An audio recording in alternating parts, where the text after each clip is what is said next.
कुलमान घिसिङको कार्यकाल अब 1 महिना मात्र बाँकी छ। उनलाई फेरि दोहोरिन नदिन विभिन्न चलखेलहरू सुरु भइसकेका छन्। दर्शक महानुभावहरू, आज हामी तपाईहरुलाई यसको बारेमा जानकारी दिन गइरहेका छौं। कृपया भिडियो अन्तिमसम्म हेर्न नभुल्नुहोला।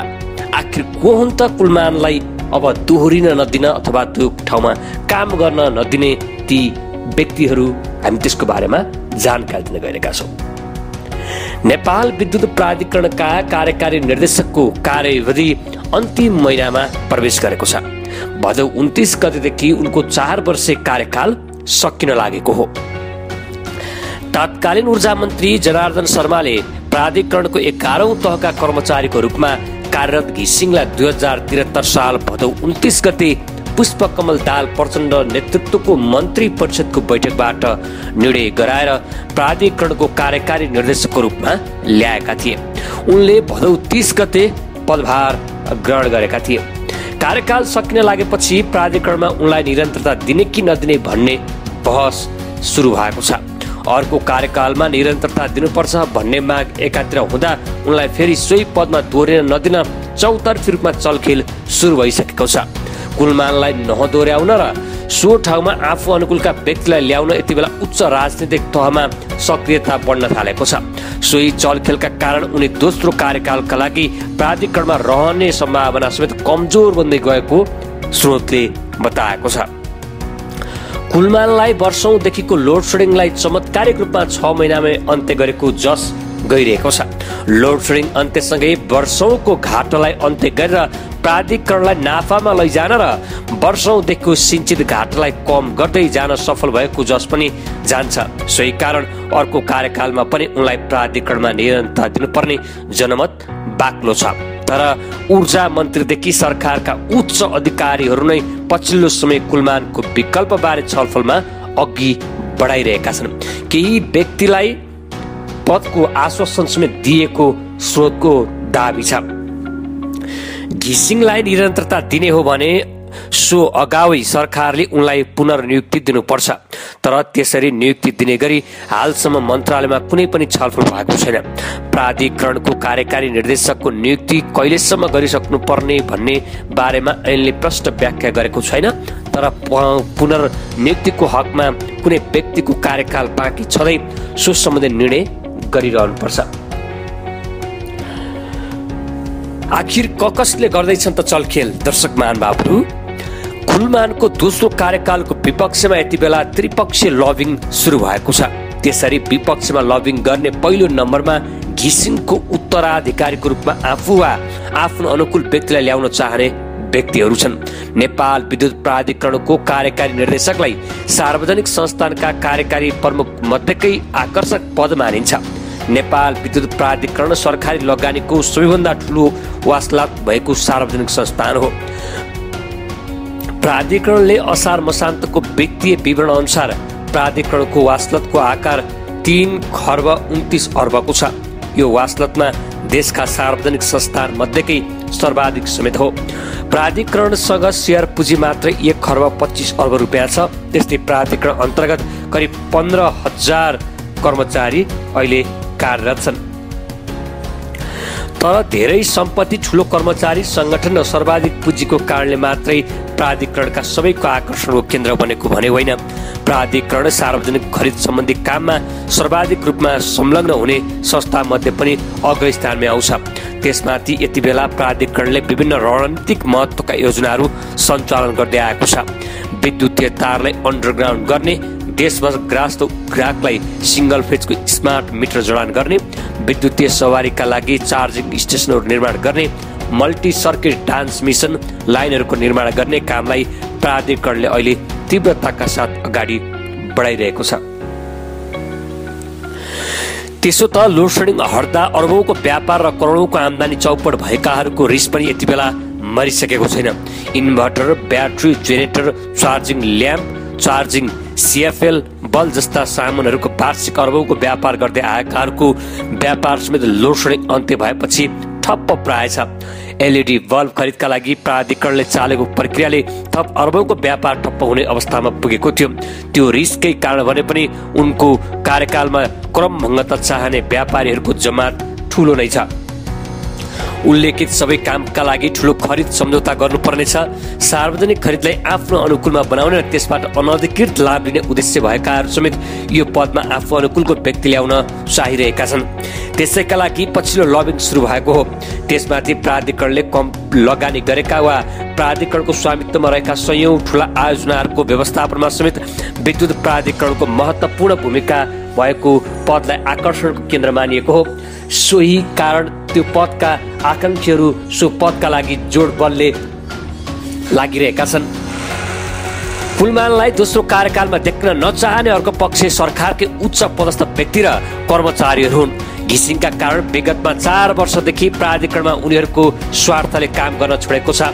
कार्यकारी निर्देशकमा नियुक्त भएको पहिलो वर्ष कुलमानले तात्कालीन जनार्दन शर्मासँग को सहयोगमा विद्युत प्राधिकरणलाई स्वतन्त्र रूपले अघि बढाएका थिए। शर्मा ऊर्जा मन्त्रीबाट बाहिरिने अवस्थामा पुग्दा उनले निकै ठूलो समर्थन पाइसकेका थिए। त्यही कारण उनलाई पद जोगाउनका लागि कसैसँग सौदाबाजी गर्नुपर्ने अहिलेसम्म अवस्था आएको छैन। सर्वसाधारणप्रतिको आफ्नो विश्वासमा आँच आउन नदिनकै लागि भए पनि पछिल्लो समय उनले उच्च राजनीतिक दबावहरूलाई समेत बेवास्ता गर्दै आएका छन्। उनको यही व्यवहारबाट उच्च पदस्थहरू चिडिएका छन्। कानुनी रूपमा गर्नुपर्ने निर्णय बाहेकमा कुलमानले सामान्य शिष्टाचारका लागि समेत आफूहरूसँग छलफल गर्न नगरेको उनीहरूको गुनासो रहेको छ। त्यसो त लोड सेडिङको हट्दा अर्बौंको व्यापार र करोडौंको आम्दानी चौपट भएकाहरूको रिस पनि यति बेला मरिसकेको छैन। इन्भर्टर ब्याट्रीहरू लगायत किन्दा उनीहरूले व्यापार चौपट भएको थियो। उता डेडिकेटेड र ट्रङ्क लाइनको बिलिङ गरिदिएपछि यति बेला उद्योगी व्यवसायहरू पनि उनीप्रति आक्रोशित नै छन्। उद्योगीहरूले आफूहरूले बिजुली उपयोग नै नगरेको कारणले त्यसको भुक्तानी गर्न नसक्ने बताउँदै आएका छन्। यो प्रकरणको करिब 11 अर्ब रुपियाँको लफडा अहिले पनि जारी नै छ। अध्ययनका नाममा विभिन्न निकायमा यो प्रक्रियामा घुम्दै आएको छ। यो विवादको प्रमुख कारण कुलमान भएकोले उद्योगी व्यवसायहरू पनि उनको निरन्तरता चाहँदैनन्। यद्यपि उनलाई हटाउँदैमा अहिलेको समस्या समाधान हुन्छ भन्नेमा पनि उनीहरू रहेका छैनन्। प्राधिकरणका कर्मचारी संगठनहरू समेत उनको निरन्तरताको पक्षमा छैनन्। युनियनहरूको आवाज नसुन्ने र आफ्नै ढङ्गबाट अघि बढ्ने स्वभावका कारण कर्मचारी युनियनहरू पनि उनीप्रति चिडिएका छन्। प्राधिकरणभित्र अहिले 3वटा कर्मचारी युनियनहरू क्रियाशील छन्। यति बेला कर्मचारी युनियनहरूले प्राधिकरणलाई असहयोग गर्ने गरी काम गरेका छैनन्, तर उनीहरू कुलमानलाई दोहोर्याएर अर्को 4 वर्षसम्म कमजोर भएर बस्न चाहँदैनन्। त्यसमाथि अबको कार्यकालमा प्राधिकरण 3वटा छुट्टाछुट्टै संस्थानमा रूपान्तरण हुँदैछ। यो क्रममा हुने कर्मचारीको समायोजनका लागि पनि आफू अनुकूलको कार्यकारी प्रमुख ल्याउन कर्मचारीहरूले बल गरिरहेका छन्। त्यसो त कुलमानमा प्राधिकरणमा आएको केही समयमा प्राधिकरणभित्र एकै पटक 2500 कर्मचारीलाई सरुवा गरिदिएका थिए। त्यो बेला उनले कुनै युनियन कर्मीको कुरा पनि सुनेन। त्यसरी सरुवा गर्ने बित्तिकै विद्युतमा लामो समयदेखि हुँदै आएको चुहावट र चोरीको पर्दाफास भएको थियो। सरुवा अपरेसनकै कारण कर्मचारीहरूको समेत लाखौंको आम्दानी गुमेको थियो। यद्यपि कुलमानको दोस्रो कार्यकालका लागि अनुकूल अवस्था हुनुपर्ने हो। उनी नियुक्त हुँदा ऊर्जा मन्त्रालय जुन पार्टीको नेतृत्वमा चलेको थियो अहिले पनि सोही पार्टीकै मन्त्री छन्। जनार्दन शर्मा ऊर्जा मन्त्री हुँदा उनी कार्यकारी निर्देशकमा नियुक्त भएका थिए। अहिले सो मन्त्रालयमा वर्षमान पुन छन्। दुवै मन्त्रीहरू पूर्व माओवादी पृष्ठभूमिका हुन्, तर ऊर्जा मन्त्री पनि घिसिङलाई दोहोर्याउने पक्षमा नरहेको स्रोतको दाबी छ। आफ्नो पुनर्नियुक्तिको सम्बन्धमा कुलमान आफै भने तटस्थ छन्। यति बेला आफ्नो कार्यकाल दोहोर्याउन लबिङ गर्दै हिँड्ने पक्षमा छैनन्, तर सरकारले आवश्यक देखेर पुनर्नियुक्ति दिएमा अर्को कार्यकाल समेत सम्हाल्न तयार रहेको उनले संकेत गरेका छन्। मलाई दोहोर्याउने नदोहोर्याउने विषय सरकारको हो। सरकारले आवश्यक देखेर फेरि जिम्मेवारी दिए काम गर्ने कुरा अर्कै कुरा हो, तर म नै हुनुपर्छ, मैले मात्रै गर्न सक्ने भन्ने केही होइन। प्राधिकरणमा जुन सिस्टम बसेको छ, आन्तरिक सुधार भएको छ, अब यसलाई अघि बढ्न कसैले रोक्न सक्दैन घिसिङ भन्छन्। तर प्राधिकरणको काम टेक्नोलोजी मात्र नभएर प्रकृतिको हुने भएकाले प्राविधिक विषय बुझेर व्यवस्थापकीय क्षमता समेत भएको व्यक्ति पाउन सहज भने नभएको सरकारवालाहरूको दाबी रहेको छ। कुलमानको कार्यकालमा यसरी भएको थियो एउटा मिराकल। नेपालमा विद्युत उत्पादन कम भएको भए पनि यति धेरै लोड सेडिङ हुने अवस्था नरहेकोमा घिसिङ नियुक्त अघि नै जानकार थिए। लोड सेडिङ गरेर विद्युतको व्यवस्थापन हुन नसक्नेमा पनि उनको विश्वस्त थिए। त्यसैले व्यवस्थापन गर्ने उद्देश्य सुरुमा आफूले लिएर आएको उनको भनाइ छ। त्यसैले उनले सुरुमै औद्योगिक फिडर मार्फत बिक्री हुँदै आएको विद्युतलाई रातिको समयमा मात्रै सीमित गरे। पिक आवरमा घरयासी उपभोक्तालाई मात्रै बिजुली दिने व्यवस्था मिलाए। त्यसो गर्ने बित्तिकै लोड सेडिङमा ठुलो राहत मिलेको थियो। अर्को लक्ष्य चुहावट नियन्त्रणको थियो। घिसिङ आउँदा विद्युतको चुहावट करिब 26% थियो। त्यसमध्ये केही चुहावट प्राविधिक कारणले हुन्थ्यो भने अरू चोरीका कारणले हुने गरेको थियो। बिजुलीको चोरीमा कर्मचारीको सक्रियता देखेपछि उनले व्यापक सरुवा अभियान सञ्चालन गरेका थिए। यो सरुवाले वर्षौंदेखिको अनधिकृत वितरण र चोरीको जालो हटेको थियो। यसले एकातिर विद्युत बचत गराएको थियो भने अर्कोतिर प्राधिकरणको नोक्सान घटाएको थियो। तर त्यसमा संलग्नहरूलाई कारबाही भने अहिलेसम्म भएको छैन।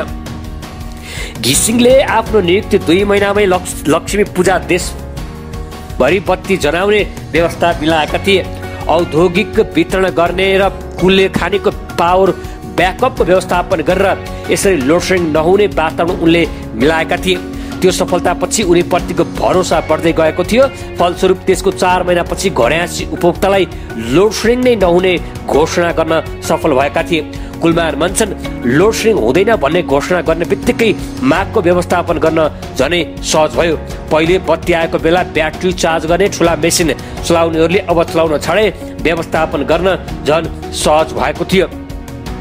चुहावट नियन्त्रण र अन्डर विलिङको समस्या समाधान भएसँगै प्राधिकरणको घाटाको यात्रा समेत अन्त्य भएको थियो।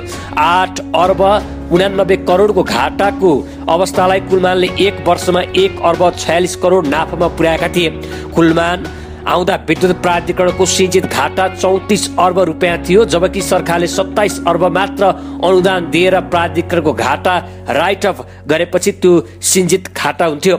आर्थिक वर्ष 2076-77 को अन्त्यमा सो घाटा शून्यमा झरेर सिंचित बचत 5 अर्ब पुगेको छ। पछिल्लो वर्ष मात्रै प्राधिकरणको नाफामा 11 अर्ब भन्दा बढीको माथिको नाफा भएको थियो। तर प्राधिकरणलाई अहिले अर्को चुनौती थपिएको छ। त्यो माग बढाउने हो। राष्ट्रिय प्रसारण लाइनमा 100 मेगावाट विद्युत थपिँदै गरेको अवस्था र देशभित्र माग उल्लेख रूपमा बढ्न नसकेको अवस्थामा अहिले यो चुनौतीपूर्ण बन्दै गएको छ। नेपालले भारत, बङ्गलादेश लगायतका देशमा विद्युत बिक्री गर्ने योजना बनाएको भए पनि त्यो सहज भएको छैन। भारतले नेपालको विद्युत खरिद गर्ने इच्छा देखाइरहेको छैन, तर तत्कालै माग वा बिक्री बढाउनु पर्ने बाध्यता प्राधिकरणलाई रहेको छ। प्राधिकरणले अहिले स्मार्ट मिटर जडान गर्ने, मल्टी सर्किट प्रसारण लाइन निर्माण गर्ने र सिस्टमको स्तर उन्नति गर्ने काम अघि बढाइरहेको छ। यसो हुँदा विद्युतको प्राधिकरण चुहावट थप नियन्त्रण हुन्छ। यसले गर्दा पनि थप विद्युतको बचत बढ्नेछ। यसले थप चुनौती सिर्जना गर्नेछ। विद्युत खपत बढाउनका लागि विद्युतीय सवारी बढाउने योजनामा अहिले ब्रेक लागेको छ। सरकारले विद्युतीय सवारीमा भन्सार बढाएसँगै त्यसयता सवारी साधनमा महँगो भएका छन्। सामान्यतया 10,000 विद्युतीय सवारी सडकमा गुड्दा करिब 1,000 मेगावाट विद्युतको माग हुने गर्छ। त्यसो माग रातिको समयमा हुने भएकाले यसले अफ आवरको माग व्यवस्थापनमा समेत सहयोग गर्छ। तर यस्ता सवारीको विस्तारमा सरकार नै पछिल्लो समय उदासीन बन्दै गएको देखिएको छ। प्राधिकरणलाई अर्को चुनौती पनि छ। त्यो हो विद्युतको अन्डरग्राउन्डिङ। सहरको सुन्दरता बढाउन र विद्युत प्रसारणलाई व्यवस्थित गर्नका लागि भन्दै भूमिगत विद्युतीकरण अहिलेको सुरु भएको छ। तर यो प्रक्रियालाई निष्कर्षमा पुर्याउने चुनौती एकातिर हुँदै गर्दा त्यसको स्तर उन्नतिका क्रममा हुने जाने विद्युत आपूर्ति अवरोधको समस्या समाधान गर्नुपर्ने हुन्छ। त्यसमाथि अन्डरग्राउन्डिङ गर्दा सडक, खानेपानी, ढल लगायत विविध पक्षसँग समन्वय गर्नुपर्ने भएकाले त्यो सहज भने पक्कै छैन। यो अवस्थामा प्राधिकरणले नयाँ नेतृत्व कस्तो पाउँछ र त्यसले कसरी काम गर्छ भन्ने जोखिममा देशको समग्र विद्युत क्षेत्र हुनेछ। त्यही जोखिमलाई कम गर्नका लागि भने पनि एक कार्यकालका लागि कुलमान घिसिङलाई दोहोऱ्याउनु पर्ने माग आम नेपाली जनताको रहेको छ। सही सूचना, ज्ञान र मनोरञ्जनका लागि नवीन